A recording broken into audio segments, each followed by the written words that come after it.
Hi guys, Phil DeBella, FlashCast by PDB. Today I want to talk about failure and risk management, something that I get asked a lot, and failure is something that everybody's scared of.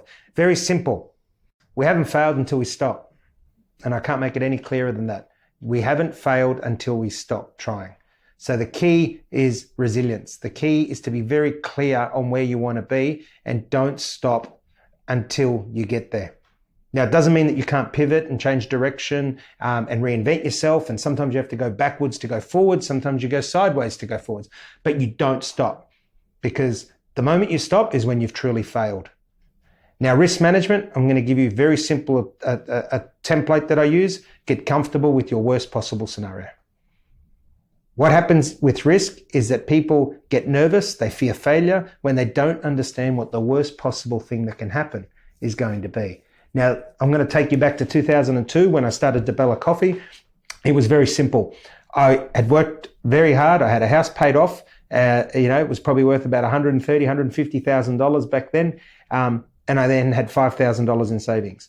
I was not prepared to sell my house to build DeBella Coffee. I started DeBella Coffee with $5,000. My worst possible scenario was that I would go broke. And the one thing that I didn't want to do was I didn't want to lose the value of a house on betting it all down on the table to run a business that I didn't know would succeed. Because when we're opening businesses, we don't know whether we succeed. Just like when we start a new job, we don't know whether we're going to like it. So it doesn't matter what the what is, I always use the same risk management plan. And that is, am I comfortable with the worst possible scenario? So simply, pen and paper, as you'll hear me talk a lot about, never lies to you. Sit down with a pen and paper, write your problem at the top, and then do two things. What is the worst possible thing that can happen if things go wrong? And what's my strategy if it does? What's my fallback? So for me, if DeBella Coffee didn't work, simple. That was the worst thing that could happen. I'd fail, I'd lose $5,000. My fallback position would be that I would go and work for somebody else once again, like I did prior. And it was that simple. I remember BRW approaching me many years ago about writing, an article about risk management plan. And I said to them that it wouldn't be a very long document. It would be one paragraph. So I gave them the paragraph, and then we talked about, the risk management plan and how to go about it and all the rest of it. So, the things that are important to me are keeping things simple, because the brain's geared for simplicity. And it is that simple. Risk management is all about getting comfortable with your worst possible scenario. Get that pen and paper, sit down, put your topic at the top, whether it's, do I change my job? Do I invest in this business? Do I buy a business? Do I sell my business? I remember when it was time for me to exit my business, I sat down and did exactly the same thing. Should I sell my business? What's the worst possible thing that can happen? I miss it. I don't like the day-to-day. The outcome, start a new business. Where can I start? Well, obviously not in Australia, because I'd sold my brand. But I positioned the sale in a way that allowed me to open a new business if I wanted to.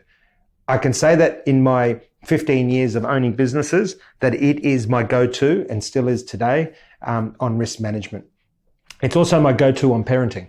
So what's the worst possible thing that can happen is something I talk about to my 10 and 8-year-old all the time. So rather than tell them what not to do and program them to be negative, I always ask them to get comfortable with the worst possible thing that can happen before they're embarking on something. And whether that's starting violin, swimming, climbing rock walls, whatever the it is I always pose that question to them. Are you comfortable with the worst possible thing that can happen? And if it did, what's your go-to plan? So in short, two things that I get asked a lot about: the fear of failure. Well, if you don't start, nothing's ever going to happen. And I've seen so many people that want things to happen but aren't prepared to start.